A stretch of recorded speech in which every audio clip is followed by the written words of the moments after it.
Salve telanautas, eu sou o Heitor Teixeira, trazendo mais um especial franquias, desta vez pra gente falar sobre Planeta dos Macacos. Esse é um assunto bastante denso porque já tem um bocado de filme. Na verdade tem os filmes originais, que renderam um pouco mais que isso. Teve uma tentativa de renovar a franquia com aquela coisa esquisita do Tim Burton. E aí a gente tem de fato a renovação da franquia, que é naquilo que eu vou me concentrar para fazer esse vídeo aqui, que, diga-se de passagem, é o que vai ser mais relevante pra gente ir curtir o filme novo que tá saindo agorinha nos cinemas. Mas é claro, para falar a respeito disso eu vou dar pelo menos uma lambida no assunto dos filmes originais, que eu até quero fazer um vídeo específico para eles, porque eles merecem muito. Mas vai ficar mais claro do porquê que eu tô fazendo desse jeito quando vocês ouvirem o que eu tenho para dizer. Lá no final da década de 60 a gente teve aquilo que veio se tornar algo como um clássico da ficção científica. Um filme que inclusive deve-se muito ao seu final, para poder colocar aquela estranheza e aquela coisa de fato chocar a audiência. Eu não tenho como falar a respeito de todos esses assuntos sem avisar vocês antes de que vai chover spoiler da franquia toda. Então, por favor, sigam por sua conta e risco. Se vocês não conhecem nada dessa franquia, eu muito honestamente aconselho vocês a irem correr atrás de todos os filmes, de preferência na ordem cronológica de lançamento. E aí vocês vão aproveitar muito do que vai estar sendo colocado nas telas agora, eu tenho certeza. Mas se você está aqui pra gente bater um papo amigo, você já é uma pessoa que assiste esses filmes, ou com menos idade, essa versão mais nova, ou se você já é um cara um pouquinho mais maduro que nem eu, e de repente assistiu, ainda que pelo menos as reprises das reprises dos mais antigos, sejam todos muito bem-vindos para essa conversa que a gente vai ter. Voltando então, lá no final da década de 60 eles fizeram uma adaptação de um conto que falava a respeito do Planeta dos Macacos, em algo parecido com um livro, que eu não sei se é grande o suficiente para ser um livro mesmo de fato, mas de qualquer forma foi feita uma adaptação com Charlton Heston e maquiagens que ficaram elogiadíssimas e ganharam prêmios para a época, num filme que mesmo antes do frisson de marketing que foi lançado em Hollywood pelo George Lucas com o seu Star Wars, isso seria a versão mais perto de um grande blockbuster entre um culto de seguidores, que teria de fato abalado as estruturas nerds da época.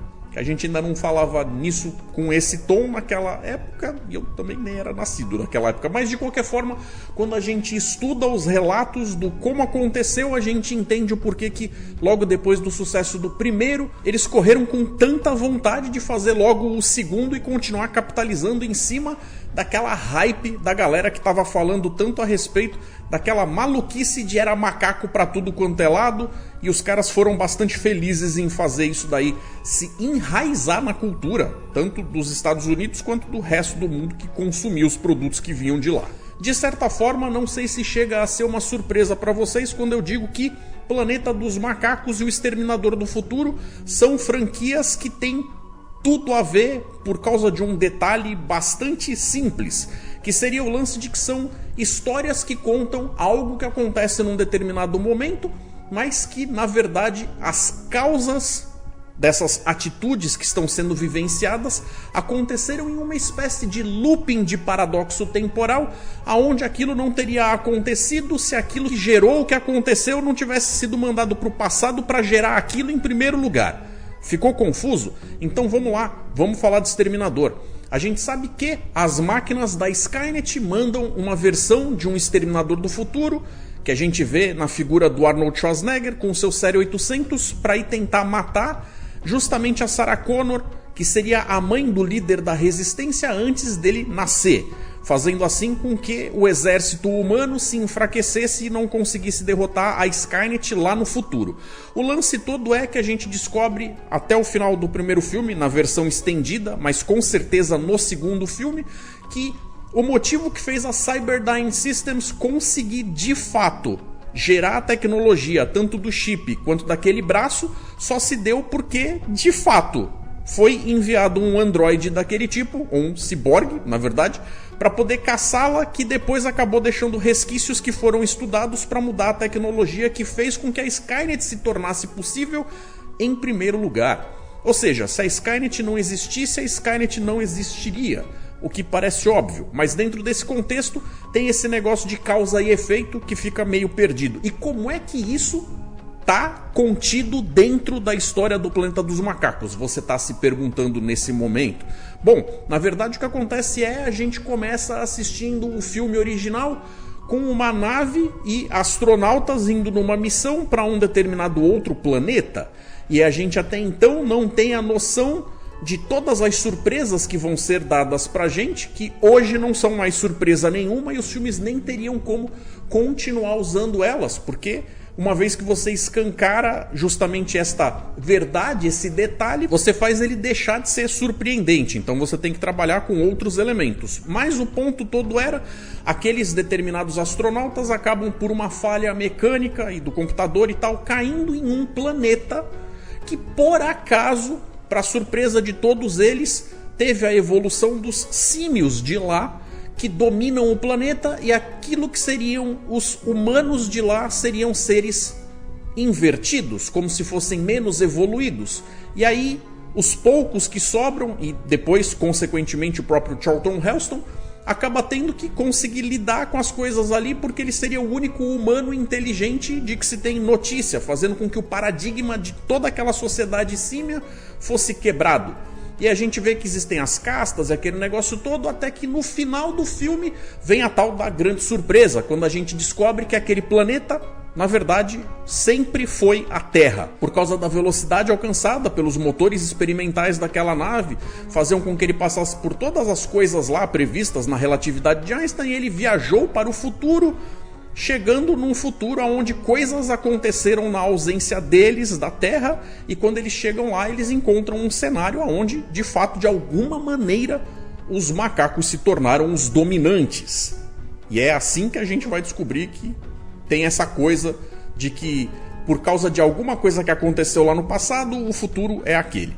Aí a gente vai pro segundo filme, que na verdade acabou saindo aqui como De Volta ao Planeta dos Macacos, onde os caras queriam, obviamente, trazer de volta o Charlton Heston, mas que ele estava ocupado gravando outro filme lá.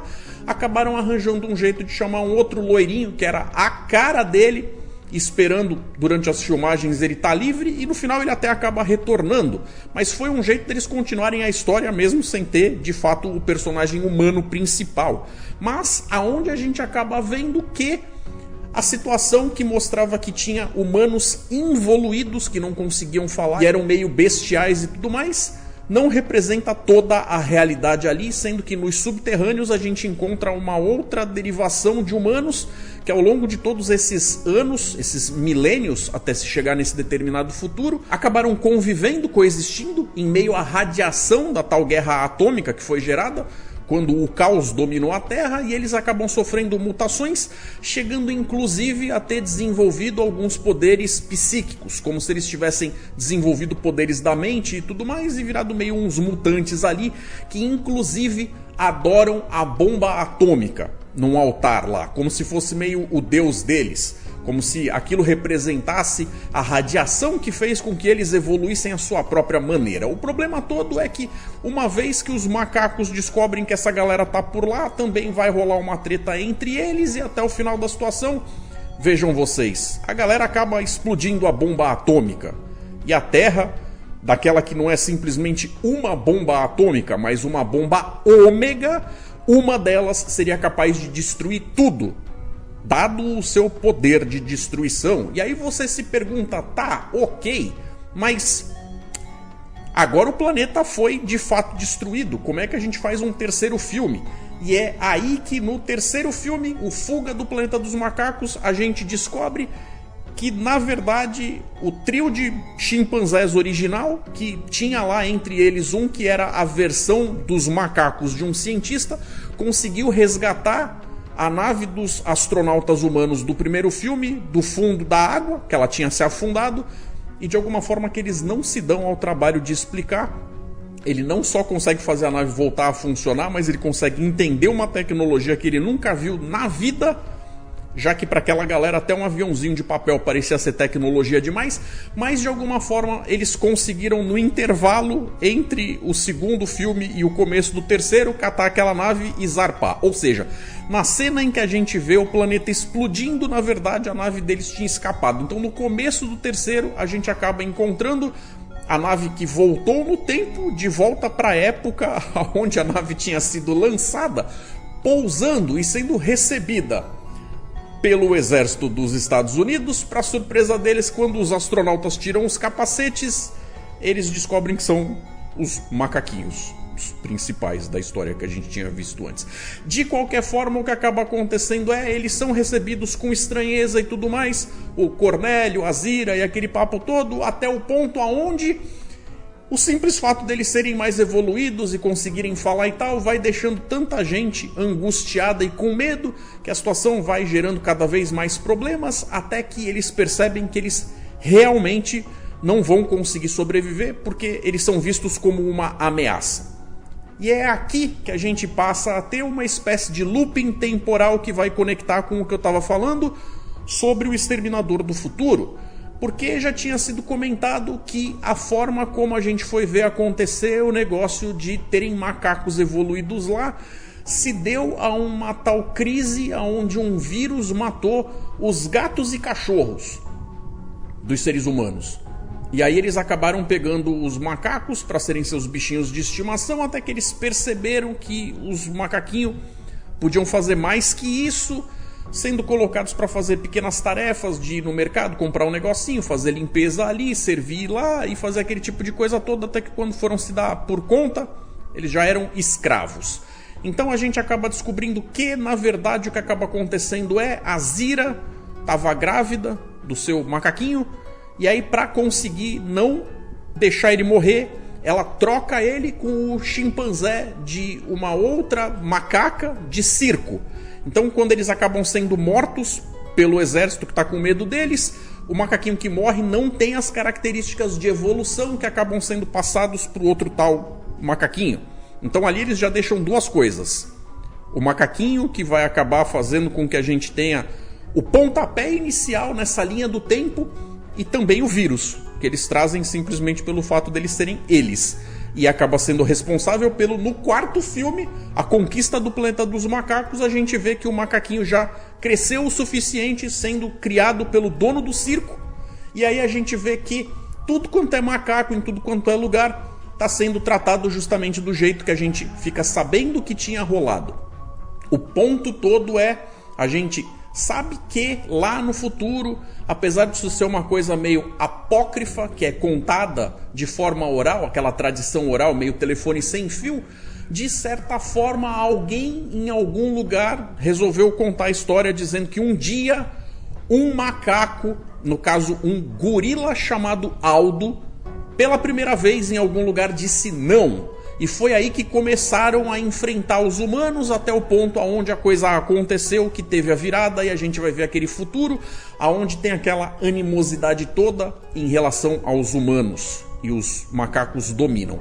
Porém, agora, este macaco que foi trazido pela Zira e pelo Cornelius e foi criado pelo dono do circo, acaba se autonomeando quando lhe é permitido, e ele escolhe o nome num livro, ele passa a se chamar César. Vejam vocês. E aí o que acaba acontecendo?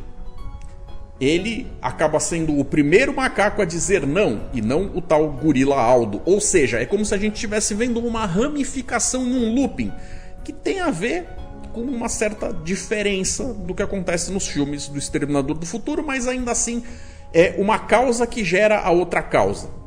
E aí no quinto filme, a Batalha do Planeta dos Macacos, a gente vai ver de fato o confronto que vai acabar fazendo com que mais lá na frente a gente tenha algo mais parecido com o primeiro filme, daquela sequência de 5 filmes originais, mas já com uma ramificação onde humanos e macacos convivem de forma mais pacífica e não tão desigual quanto no primeiro filme, o que traria de certa forma um pouco de esperança, o que também foi explorado depois na série de TV.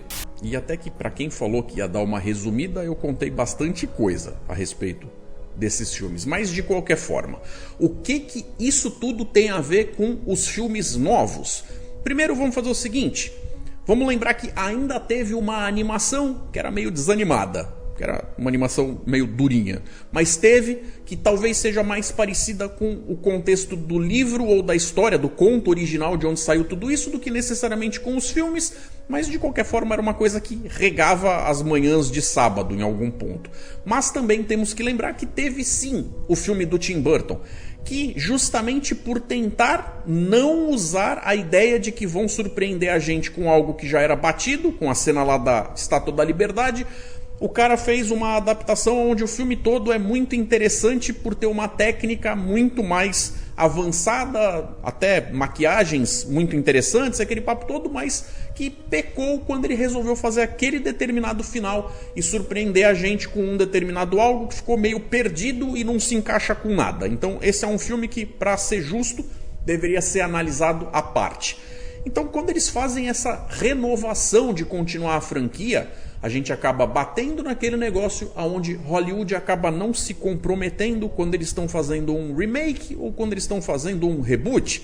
Fica meio naquelas de você encara como você quiser. Mas a verdade é que quando eu vejo isso eu não consigo evitar de pensar que na verdade essa seria a primeira ponta do looping que conseguiria explicar o surgimento do tal vírus, já que ele não vem de um futuro, já que ninguém viajou de nave nenhuma para chegar aqui, mas sim a gente teve a história que fez com que fosse possível contar o que a gente vai acabar vendo desembocar lá. Se você vai querer encarar isso aqui como sendo uma continuação direta, apesar de por uma via distorcida, é com você. Mas é como eu faço, fica muito mais divertido para mim. Então vamos lá, dar uma recapitulada no que acontece nos 3 filmes que vocês deveriam de fato ter uma noção para conseguir curtir o que está saindo agora no cinema. Vamos começar com A Origem, que obviamente explica as principais situações que fazem possível que o mundo seja dominado pelos macacos. Então, como eu falei, já que não tem um vírus importado de um possível futuro, a gente tem que ter uma outra explicação de aonde que esse vírus foi criado. E a gente vê que tem lá um tal de Will Rodman, que trabalha para um laboratório de uma farmacêutica e está tentando buscar a cura do Alzheimer, ou seja, tudo a ver com a mente humana. E ele acaba tentando gerar lá um processo que vai fazer com que as partes do cérebro se regenerem. E aí ele acaba descobrindo que um cérebro que não está danificado, na verdade, acaba se modificando para ficar ainda melhor do que já é, já que eles não podem começar testando em humanos e são obrigados a testar em macacos. A primeira macaquinha no qual a gente vê que eles têm um controle sobre ali é a Olhos Claros. Olhos Claros também é um termo que vai acabar fazendo uma ligação com o filme original, já que quem tinha olhos claros era o astronauta do Charlton Heston. E a gente vê justamente que o fato dela ter recebido essa droga fez alterações nela, tanto mentais como também nos olhos, como se fosse uma espécie de consequência, mas que ela acaba passando um genoma alterado justamente para a cria dela, que vai ser o novo César. Essa indústria farmacêutica é gerenciada por um presidente lá que é bastante ganancioso, o que acaba explicando como é que algumas coisas que, se a gente fosse fazer perguntas mais sérias do porquê que tais coisas acabam saindo do trilho, fica mais fácil de entender quando a gente assiste o filme, porque a gente sabe que algumas pessoas acabam fazendo coisas erradas simplesmente pelo fato de que elas querem bastante lucro. E aí você perdoa algumas coisas que talvez não façam tanto sentido no filme. Os resultados são surpreendentes, então quando chega na hora de fato conseguir aprovação para testar ele em humanos, alguns eventos não tão interessantes fazem com que essa proposta acabe falhando e impedindo de eles darem o próximo passo. O que com certeza gera uma ordem de que se pare com aquela pesquisa, já que o tal cara inescrupuloso, que é presidente da firma, tem medo de sujar o nome da mesma firma, nesse ponto da história. O que obriga o Will a levar o macaquinho César para ser criado às escondidas, porque senão ele ia acabar sendo abatido. E quem é que tem Alzheimer? O pai desse cientista, óbvio. E ele acaba testando por desespero, por ver cada vez mais o pai definhando, acaba testando no próprio pai, às escondidas, sem permissão nenhuma. E o pai acaba melhorando mesmo. Vale lembrar que os caras não se comprometem com essa história, mas chegam a dar uma vaga informação a respeito do que está acontecendo com alguns astronautas que em teoria estavam indo lá para a direção de Marte e acabam se perdendo. Então a gente sabe que de alguma forma eles citam astronautas nessa trilogia nova, mas também até então a gente não faz ideia do que está acontecendo com os caras. O César, que é criado no seio dessa família, dentro de casa e tudo mais, inclusive com uma janela que tem um jeito característico de ser, que vai acabar entrando para os detalhes da franquia, sendo ressignificado e aparecendo em outros momentos e tal, acaba sentindo que ele é um pouco diferente, que ele está deslocado ali, e como ele é muito inteligente, ele acaba se questionando certas coisas do ponto de vista filosófico, óbvio. Mas até então ele ainda é bastante ingênuo e cheio de boa vontade, o que faz com que ele acabe num determinado momento em que ele vai proteger o vovô, tendo problemas com o vizinho, o que acaba fazendo com que, de certa forma, eles não tenham escolha, além de mandar o César para o abrigo de animais, o que meio que é o começo do fim. Nesse ponto, então, o César se sente traído e abandonado, e acaba meio que aprendendo, meio que aos trancos e barrancos, mas a gostar da sua própria espécie. Ainda que ele sinta a falta de casa e venha a desenhar o símbolo, que é parecido com o desenho da janela, demonstrando que ele tá triste de estar onde tá. Ele mesmo estando num lugar onde todos os outros macacos e símios em geral acabam tratando ele como se ele fosse muito diferentão para ser simplesmente aceito, vai se destacando aos poucos e se tornando líder. Mas por ter sido criado por humanos muito benevolentes, num lar amoroso e tal, ele acaba desenvolvendo essa coisa mais benevolente, onde ele tenta seguir por um caminho ali, onde ele até virou a cara pro outro lá, que ele achou que traiu ele, mas ele tenta não passar de um certo limite, tendo essa coisa da política da boa vizinhança entre as espécies, tentando fazer as coisas de um jeito que ele demonstra que ele quer fazer tudo com amor e carinho, antes de sair partindo para ignorância. Mas justamente porque a galera que toma conta do tal abrigo de animais é um bando de escroto, é aí que ele acaba sendo o primeiro macaco a dizer não. Nessa altura do campeonato já se passaram alguns anos desde que foi tentado usar o tal vírus com o remédio e a medicação pro Alzheimer no pai do cara, mas mesmo ele tendo melhorado durante todos esses anos, a doença começa a vencer. Porque o vírus está se enfraquecendo, o corpo está se adaptando, e aí o cara meio que é obrigado a ir procurar lá o tal do presidente inescrupuloso e falar para ele: cara, então, ó, eu vou abrir o jogo contigo. Eu tentei o negócio no meu pai melhorou durante muito tempo, mas agora eu preciso desenvolver um vírus mais forte, que não seja combatido pelo organismo e que consiga continuar fazendo aquilo que estava fazendo bem até então. O cara obviamente faz aquela cara de que você fez isso pelas minhas costas, isso não é legal, mas puxa vida, tá dando certo? Isso daí pode ser algo que vai dar muito dinheiro, então vai lá, tenta mesmo. Mas as coisas no abrigo continuam cada vez piores, porque a galera de lá é bem ruinzinha. E aí acontece a escapada do César, que acaba indo até a casa que ele morava com essa galera, justamente depois de ser desenvolvido uma nova versão do remédio que ele acaba roubando e levando pro abrigo, porque ele agora vai usar para fazer mais símios ficarem cabulosos iguais a ele, porque só ter um não basta. E se a explicação fosse que ele precisasse ter filhos e gerações de prole para que esses viessem a se tornar inteligentes também no futuro, provavelmente ia levar tempo demais, que não ia fazer sentido nenhum. Então a trama do filme tenta contar dessa forma, com uma intervenção dele em cima de uma ferramenta que foi criada pelo cara que criou ele. E aí ele libera o negócio lá e faz com que tudo quanto é macaquinho fique com os olhinhos verdes. Nesse meio tempo, enquanto os macacos vão ficando cada vez mais espertos, a gente vê que alguns humanos começam a demonstrar que estão ficando cada vez mais doentes, mas não uma doença que vai fazer com que eles involuam e se tornem meio abobaiados, eles estão morrendo mesmo. É então que o filme parte para a ignorância e mostra a fuga desses macacos do abrigo, agora sendo liderados pelo César, que inverteu a situação de liderança ali quando ele usou a inteligência para poder desbancar o outro líder que tinha lá com a galera. E uma coisa que meio que passa a ser uma suspensão da descrença para você conseguir curtir a história e entender que funciona o que eles estão tentando contar, é a tal da multiplicação de Jesus Cristo dos macacos, que faz com que muito mais macaco do que parecia possível comece a brotar na história, com eles libertando não só os macaquinhos que tem no abrigo, como também os do laboratório, e por tudo quanto é lugar que eles passam que tem algum macaquinho, o macaquinho vem junto com eles, como por exemplo os do zoológico. Mas parece ter muito mais macaco do que era possível. Daí então, os macacos, que meio que no seu direito de não estarem contentes de terem sido feitos de prisioneiros e escravos e tudo mais, e também não são assim tão civilizados até esse ponto, até porque muitos deles nem receberam por tempo suficiente contato com o tal vírus para estarem agindo de forma consciente dentro de um plano maior, acabam indo meio que na vibe de se ele tá fazendo eu vou fazer também. É óbvio que isso causa arruaça, o que acaba colocando a polícia envolvida no meio da situação, e tem lá a cena da ponte quando eles estão fugindo, tem um confrontinho deles na ponte. E é claro, tudo que eles querem é paz e sossego e viver a vidinha deles tranquilos, por isso que eles arranjam um jeito de fugir pra floresta. E aí lá pro fim do filme, no meio dos créditos ali e tal, a gente acaba vendo o que acontece com o tal vizinho que tinha tido problema com o César antes, em mais de uma vez no filme, diga-se passagem, que o cara também funciona como uma espécie de alívio cômico.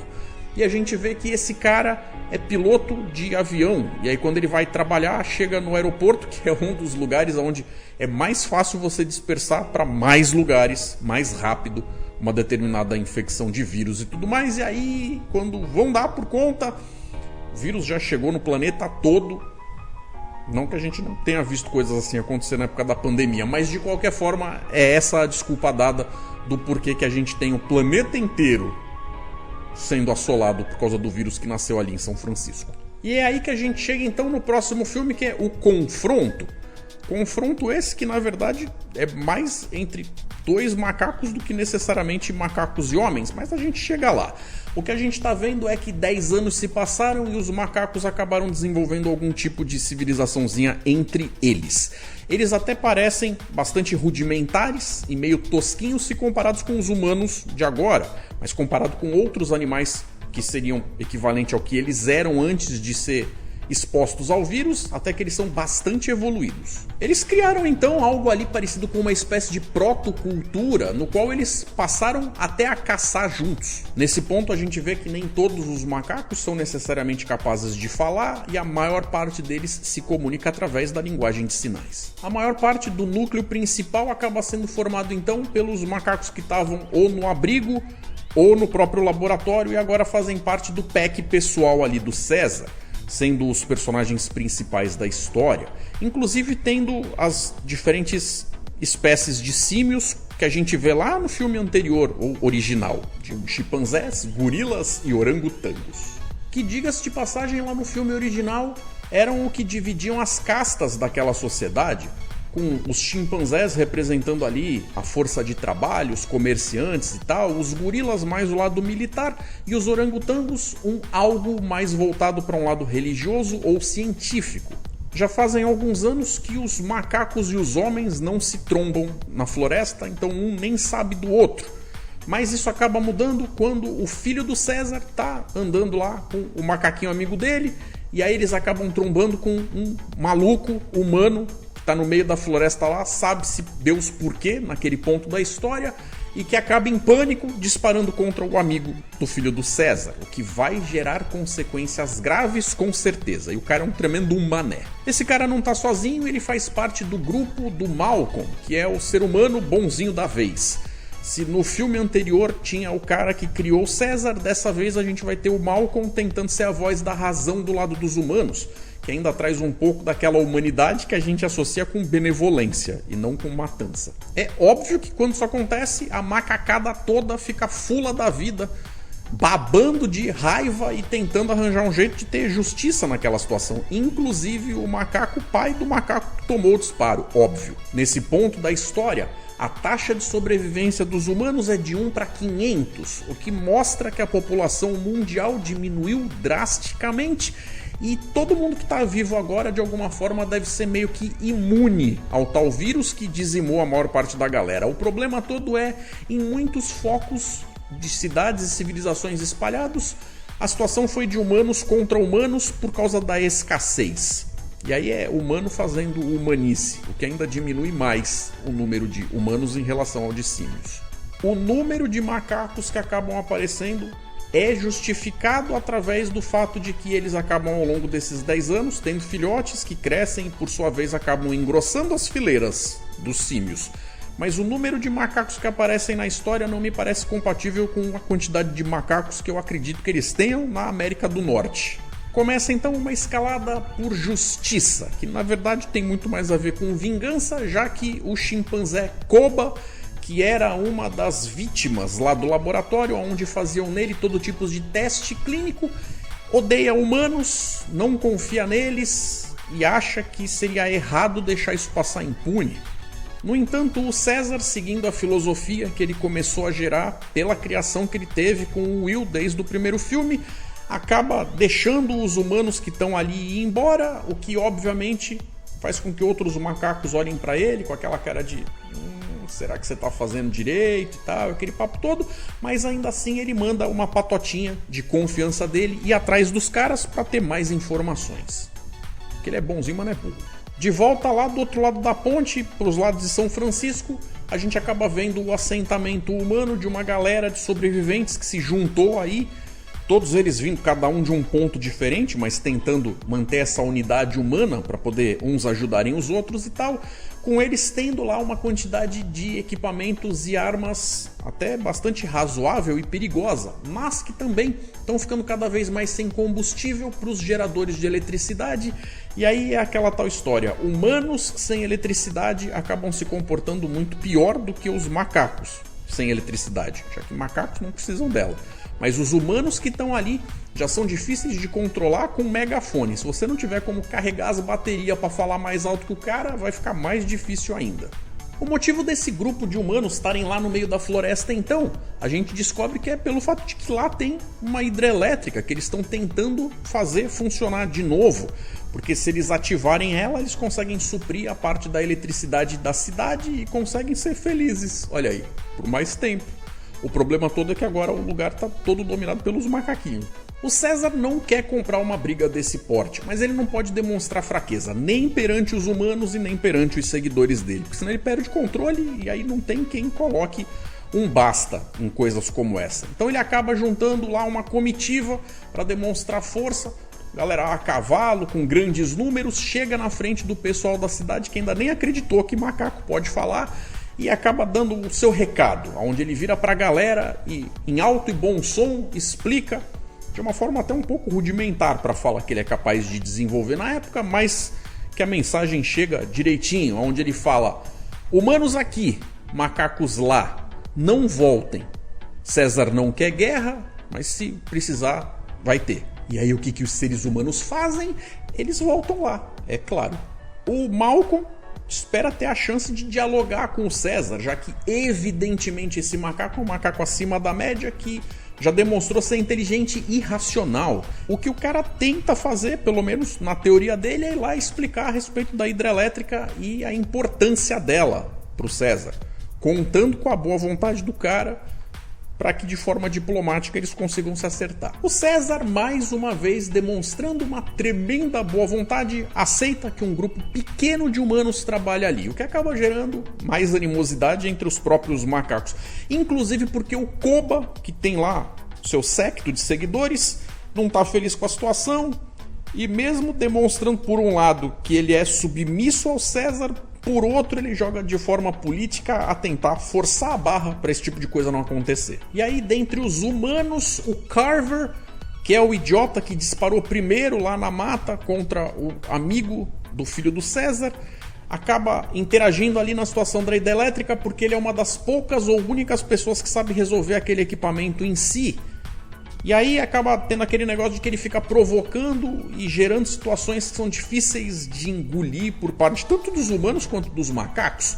E aí tanto o César quanto o Malcolm se pegam tendo que baixar a bolinha da sua galera, que é cada vez mais difícil de controlar. O Koba vai fazendo as investidas dele pelas costas do César, chegando inclusive a ir visitar um acampamento humano. E é nessas que eventualmente ele acaba conseguindo uma arma que ele usa para disparar no César quando o César está na frente da tribo toda, do bando todo dos macacos, arranjando um jeito de incriminar os humanos, que são vistos pelos macacos como quem usam as armas.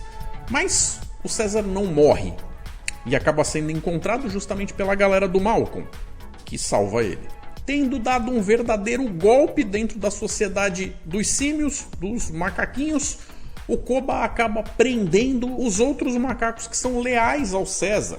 E aí nisso a gente acaba descobrindo que aquele símbolo que representava a janela de casa acaba virando um símbolo de esperança. Esse grupo acaba sendo guiado pelo César e são levados lá para casa que o Will tinha cuidado do César desde pequenininho.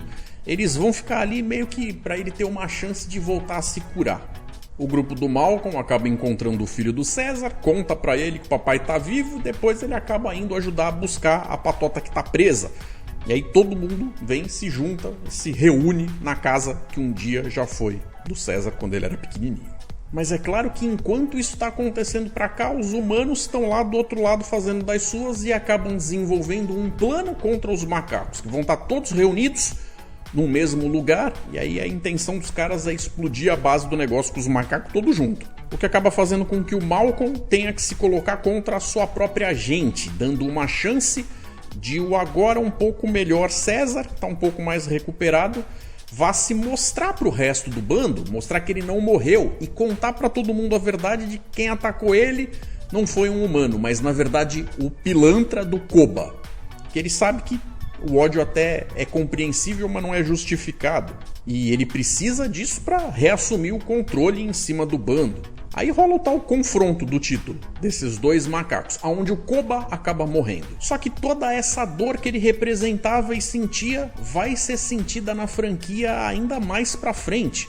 Porque apesar do fato de que ele deixa a história agora, não significa que o fantasma, entre aspas, dele vai ser esquecido. No entanto, no fim já é tarde demais e a galera da cidade que conseguiu usar a energia, que inclusive veio da própria hidrelétrica quando essa foi colocada para funcionar, usou ela para usar os rádios e chamar o exército de outro lugar para vir ajudar eles a enfrentar os macacos daí. E agora a galera tá vindo. Então o César acaba se despedindo do Malcolm, que é um humano que ele respeita, os macacos acabam se reunindo sobre a liderança dele, mesmo os que tinham agido pelas costas dele. Mas esse negócio aí de que teve facções dentro dos símios, dos macacos, não vai ser esquecido. E eles sabem que o futuro pela frente vai ser complicado, mas por hora a história termina com a gente sabendo que o que vem pela frente vai ser muito complicado. E aí então a gente chega no A Guerra pelo Planeta dos Macacos, que é o terceiro filme dessa trilogia nova, que eu creio ser justo dizer que é deles o mais lento em termos de ritmo, de narrativa e ao mesmo tempo o mais denso, o mais dark e o mais pesado. Mas também é muito bom. Se passaram mais 5 anos e os macacos estão sendo caçados pelo exército a esse tempo todo. O César tá foragido no meio da floresta, tentando se esconder e tá sendo caçado há pelo menos 2 anos. E bem no comecinho do filme, logo de cara, nós somos surpreendidos por macacos servindo ao exército humano. Os caras desse exército jogam pesado. Os caras usam um armamento bastante denso, que é bastante perigoso, mas os próprios macacos já tiveram tempo suficiente para evoluir as suas táticas de combate, usando outros equipamentos, e agora eles têm inclusive bombas de fumaça e flechas, o que é uma baita evolução, vai. Alguns desses soldados, junto com outros macacos traidores, são capturados e levados para trocar uma ideia com o César. E o César, mais uma vez demonstrando uma tremenda boa vontade, inclusive tendências pacifistas, acaba deixando os caras irem embora com um recado, dizendo lá para os caras: parem de nos atacar e todo mundo vive feliz. Não é com essas palavras, eu estou parafraseando, mas no fim é isso que ele quer dizer. No entanto, dentro dos macacos mais próximos do César ali, tem inclusive um dos traidores que foge. Depois a gente descobre que tem até mais coisa rolando, que ele não tá vendo, mas que a galera não tá muito feliz com o que tá rolando, tá agindo pelas costas dele. Lembra que eu falei que ia ficar um certo fantasma de tudo aquilo que foi pregado pelo Koba desde lá de trás do filme anterior?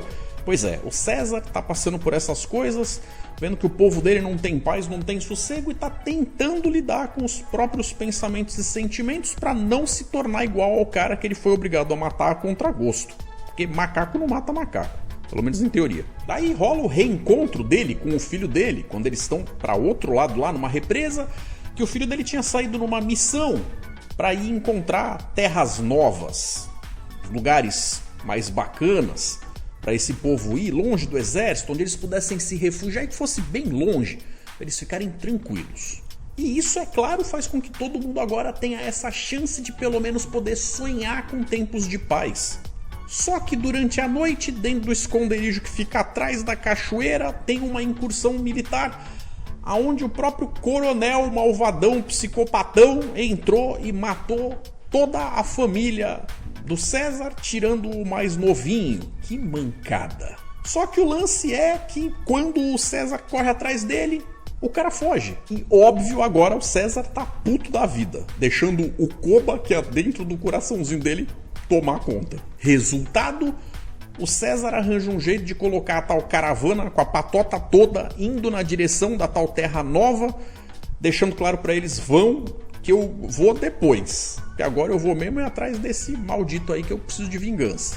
E de certa forma parte da ideia dele também é criar uma distração, chamando a atenção do exército para um outro lado, fazendo com que essa galera que tá indo, de muita gente, o que seria difícil de passar desapercebido, tivessem uma chance maior de não serem encontrados pelo exército seguindo por outro lado. Antes de ir embora, ele entrega o filho caçula dele, o Cornelius, que é um nome que também está ligado lá com o filme original, nas mãos da nora dele, a mulher do filho dele, para tomar conta dele e ele poder ir mais tranquilo. No entanto, de forma clássica, é claro que aquele grupinho fechado mais leal a ele não deixa ele ir sozinho, e aí eles vão de patota. E enquanto eles estão avançando, buscando pelo lugar onde o exército vai estar, com o tal coronel, eles acabam encontrando uma casa no meio do mato, e lá tem um humano desavisado, que também é daqueles que se assusta com facilidade, e quando o cara puxa uma arma, o César é obrigado a matar ele para defender o resto da galera dele.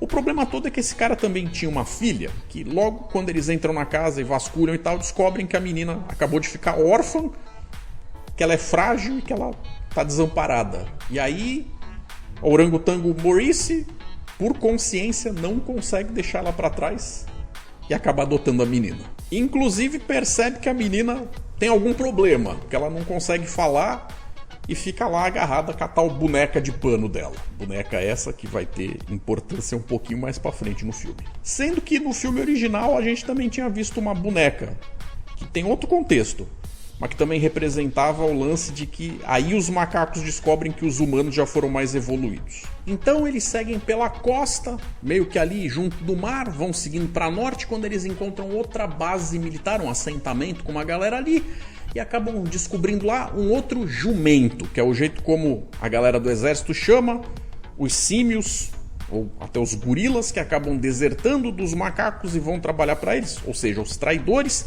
E dessa vez o jumento que a gente encontra é aquele albino que a gente achou que estava do lado do César, mas que a gente vê que tinha traído ele naquela situação e foi ele que deixou o outro gorila escapar. O que acontece é que esses desertores acabaram desenvolvendo entre eles a teoria de que os humanos têm um poder bélico muito maior, e agora que eles estão propondo se juntar, eles vão vir com a força toda para dizimar a macacada. Então, na vã tentativa de que eles tenham a menor chance de sobrevivência, eles preferem mudar de lado para poder, mesmo que sabendo que eles vão ser escravizados e ridicularizados, ter um pouquinho de chance de não serem mortos. Mas também ele acaba contando que o tal coronel deixou esse lugar e está seguindo para a fronteira do norte. Fronteira essa que a gente acaba subentendendo que seja alguma coisa ali meio com o Canadá, não é mesmo? Até porque a gente, quando vai ver o mapa, tem que justificar como é que as coisas começam em São Francisco, no filme da origem, e acabam lá perto de Nova York, no filme original, quando a gente encontra a Estátua da Liberdade. Mas para poder justificar esse caminho todo que é feito, eles vão movendo essa galera no mapa aos pouquinhos. Sabendo que foi ele que acabou gerando a possibilidade de entregar para o coronel a dica de onde essa galera estava, ou seja, sendo por tabela responsável pela morte da família dele, o César não se contém e acaba matando esse gorila. Então a gente vê que cada vez mais aquele negócio de que macaco não mata macaco é bem teoria mesmo. Ele está deixando a filosofia e os princípios dele cada vez mais de lado, o que é perigoso. E aí, após uma longa jornada caminhando com os cavalinhos e tal, eles vão chegando nas regiões geladas, onde eles descobrem os corpos de 3 soldados que foram baleados pelo próprio exército, mas ainda nem tão necessariamente mortos. E eles percebem que esses caras também estão doentes. E logo eles conhecem o macaco mau, que é um macaquinho que também era de zoológico, também aprendeu a falar, até melhor do que muitos dos outros macacos que andam com o César, e que acaba servindo como uma espécie de alívio cômico para um filme que tem uma história tão densa. Ele conhece bem a área e mesmo o César pedindo para ajudar a encontrar o tal lugar onde deve estar o coronel, ele não quer muito voltar para lá não, dá para ver que ele é meio perturbadinho.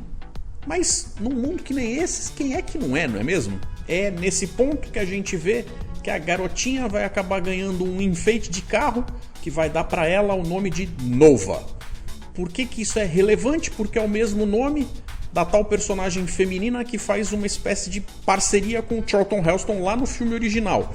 E é nessas que eu acabo dizendo que os caras não tomam os cuidados de falarem pra gente se eles estão de fato fazendo um remake ou uma espécie de reboot, mas no fim das contas eles querem colocar certos elementos reconhecíveis em lugares que, se o negócio é uma espécie de continuação, a coincidência de tantos nomes serem repetidos seria mínima. E mais uma vez a gente trabalha com a suspensão da descrença e se deliciando com o fato de que a história é boa. Se for cobrar que tudo faça sentido, a gente se irrita. O filme é lento, mas eu não digo isso de forma pejorativa. Ele acontece sem pressa, deixando com que os diálogos tenham peso, que as coisas e consequências sejam apreciadas por nós. O que talvez seja uma grande diferença na forma como esse filme é contado é que a gente está vendo macacos, ou seja, criaturas criadas por computação gráfica para substituir o rosto dos atores que nós normalmente veríamos, passando por situações que dramaticamente valem muito a pena. Ao seguir, eles acabam encontrando a tal base militar lá no pé da montanha. E aí nessa situação, o gorila Luca acaba sendo morto pelos soldados. Isso se dá como um baque, e quando eles acabam conseguindo sobreviver a essa situação, o César se arrepende de ter deixado os amigos virem com ele, porque ele devia ter feito isso sozinho desde o começo. Então ele acaba arranjando um jeito de escorraçar os próprios amigos, falando para eles: vão, eu sigo daqui, o que eu vou fazer é coisa minha, não quero colocar vocês em perigo, então vão lá junto com a galera que está indo para a Terra Prometida.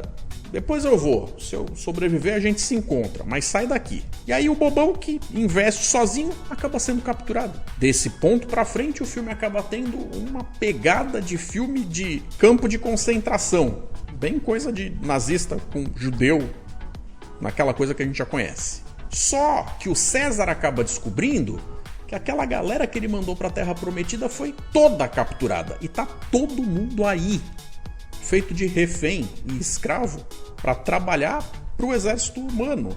Ou seja, os amigos que ele mandou ir embora não tem nem com quem encontrar, porque tá todo mundo aqui. O tal do Coronel Psicão tá obrigando eles a construírem um muro de pedra. Para que será que é esse muro? No meio ali desse dia a dia, das coisas acontecendo, com os macacos sofrendo e tal, o César vai fazer as cezices dele e acaba se transformando numa espécie de líder sindical pros caras. Só que é óbvio que isso não dá muito certo, porque o cara não é bom coração, nem gente boa o suficiente para querer compactuar com esse tipo de coisa e acaba fazendo ele sofrer, para com o sofrimento dele obrigar a galera a trabalhar mais ainda. Vale lembrar que esse exército usa o símbolo ômega, que tem tudo a ver com a bomba do segundo filme original. Lembra? Pelo menos uma amarração temática fizeram aí. Então, com essa coisa do exército agir como age, demonstrando fanatismo e estarem construindo algo que aparentemente não deveria ter uma boa causa, um bom motivo, faz com que a gente entenda que esse exército está tentando alcançar um determinado algo de uma forma onde rola uma certa loucura envolvida ali. Resta então aos macacos do grupo que ficaram do lado de fora, que inclui a menininha, e não foram presos, mas também não foram embora, claro, fazerem alguma coisa para salvar quem ficou preso. Arranjando um jeito de levar o César até o coronel para eles trocarem uma ideia, o cara abre o coração e acaba explicando pro líder dos macacos que na verdade o que ele está fazendo é porque a tal infecção do vírus que fez com que muitos humanos se mostrassem imunes andou sofrendo mutação ao longo desses últimos 15 anos, fazendo com que agora os humanos não necessariamente morram, mas percam a capacidade da fala e muita da sua cognição, o que ele vê como sendo o fim da picada, a pior coisa que pode acontecer com alguém. Justamente então, para não deixar a tal infecção se espalhar, ele está mais do que disposto a matar outros humanos sem dó nem piedade, desde que isso impeça que essas pessoas espalhem esse vírus que pode acabar com os humanos aos olhos dele, já que aos olhos dele, ele é um tremendo herói. O resto do exército que está lá fora não concorda com os métodos dele e acha que esse tipo de coisa deveria ter uma chance tanto na medicina quanto na ciência de ser superado. E aí, como eles acham que os atos dele são atrocidades, inclusive crimes de guerra, crimes dentro do que o exército permite que ele faça, agora ele está construindo o tal muro para enfrentar o exército dele. O grupinho fiel, incluindo a menininha e o macaco mau, encontram uma rede de túneis, que seria ali uma espécie de subterrâneo de esgotos e tal, que eles vão acabar usando para libertar a galera que está dentro das jaulas do campo de concentração. Só que com outro exército chegando, o tempo é curto. O César vai sendo feito cada vez mais como uma espécie de mártir e exemplo, para quebrar mesmo o espírito do resto da galera e não deixar que eles nem sequer pensem em tentar se insurgir. Só que a menininha nova acaba indo até lá e dá um jeito, sem até então ser vista, de levar tanto água quanto comida para o César, o que traz de novo esperança para essa galera de que eles vão poder fazer alguma coisa por si. Só que ela acaba, vejam vocês, abandonando a boneca de pano para trás. E quando o resto da galera do exército tá vindo nessa direção para a menininha não ser capturada, o chimpanzé Rocket acaba dando passos à frente naquelas de tô aqui, prestem atenção em mim, não prestem atenção nela. E é óbvio que ele acaba sofrendo represálias, sendo preso, levado para junto da jaula junto com os outros, tomando um couro, mas que agora ele pode de fato se comunicar visualmente com o César, que está na cela do outro lado através da língua dos sinais. Justamente quando é feito o planejamento da fuga. E o coronel, vejam vocês, acaba encontrando a boneca de pano. Durante a noite, a macacada se junta, os de dentro da jaula com os de dentro do túnel, para arranjar um jeito da galera escapar, só que eles precisam também arranjar um jeito de libertar os macaquinhos criancinhas. E é nessas que a gente acaba vendo lá o soldado burro passando por uma situação onde eles, tentando não perder tempo, libertam todo mundo. A galera aproveita para dar pista, para sair fora, para ir correr, para ganhar sua liberdade, sobreviver e fugir desse lugar que daqui a pouco vai virar um inferno. Só que, obviamente, o César não consegue fazer isso, porque ele ainda está preso nessa coisa, que ele até queria negar o jeito do Koba de fazer as coisas, mas ele não está conseguindo. E, ironicamente, ele está indo atrás do tal do coronel, carequinha, maluquinho, justamente quando o exército está atacando o exército. E aí, no meio das explosões e tal, ele vai lá e encontra o cara, vejam vocês, infectado, porque ele entrou em contato com a boneca de pano da menina, passando justamente por aquilo que para ele é o pior dos horrores, agora não sendo mais nem capaz de falar. E é aí que ele mete uma bala na própria cabeça. Oi! E explode daqui, explode dali, como eles estão ali na base da montanha de gelo, rola uma avalanche que quando vem acaba matando praticamente todos os humanos que estão ali, fazendo com que se justifique então a enorme diminuição do número de humanos que são sobreviventes em relação aos macacos. É por isso então que quando o César lidera a galera pro tal lugar lá no deserto, mas um deserto até meio paradisíaco, ele acaba levando essa galera para aquilo que vai se tornar o protótipo do planeta dos macacos. Esse acaba sendo então o fim do personagem César, mas não sem que antes prometam para ele que ele vai ter o legado dele sendo transferido para as próximas gerações, com certeza para o filho dele, não deixando que a memória de tudo que ele fez por esses macacos seja esquecido.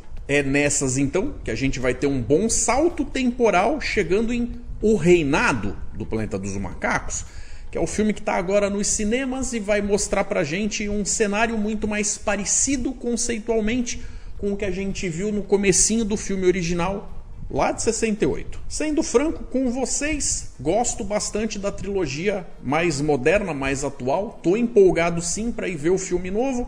Gosto muito dessa narrativa e acho que eles têm feito um bom trabalho. Apesar de algumas coisas, às vezes, não ficarem lá do meu agrado 100%, eles pelo menos conseguem contar uma história que eu acho densa o suficiente para valer a pena como cinema de verdade e de qualidade. De qualquer forma, dou o braço a torcer, talvez até pelo fato de eu ser meio velho, que os filmes originais tinham um charme que os mais recentes não conseguem alcançar, mesmo com maquiagens que, apesar de pra época serem tecnicamente dignas de Oscar, hoje seriam vistas como risíveis, mas que eles tinham um carisma no jeito de fazer a coisa que os filmes mais recentes não conseguiram alcançar no mesmo nível, na minha humilde opinião. E vocês? O que vocês acham disso? Assistiram os filmes originais? Assistiram a série? Viram o desenho animado? O que vocês acham dessa franquia? Acham que ela é tão relevante hoje quanto já foi um dia? Vocês sabiam que ela já foi muito relevante um dia? Diga-se de passagem. Então é isso. Falei um bocado e acho que cobri a maior parte de tudo aquilo que era relevante a gente ter em mente para ir com a história fresca ver o filme novo no cinema, que assim que eu conseguir assistir, eu venho e trago o review para encaixar aqui e a gente continuar falando a respeito desse assunto. Aguardo vocês nos comentários. Um forte abraço, galera. E até mais.